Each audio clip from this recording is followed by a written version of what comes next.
No, Brian, tipping is not a city in China. Tipping is a practice that began in feudal Europe, and racially discriminatory labor practices in the United States transformed that older European practice into the uniquely toxic culture that we have today.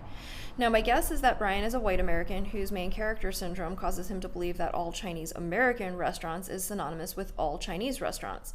But in the countries where most Chinese restaurants in the world are located, such as China, Malaysia, Singapore, and Taiwan, tipping is not customary, and it has only recently become more common to accept tips from tourists who want to give them, but it is by no means expected. When I was last in Taiwan, if you tried to leave a tip at any restaurant, including a Chinese restaurant, you would not be allowed to do so.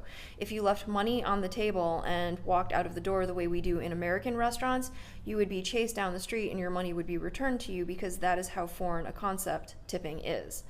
Now, talking about the degree to which Chinese American restaurants rely on tipping is not the flex that you think it is, because in that previous video where I was talking about the history of tipping in the United States, I mentioned that it was used as a justification to pay workers of the global majority sub-minimum wage.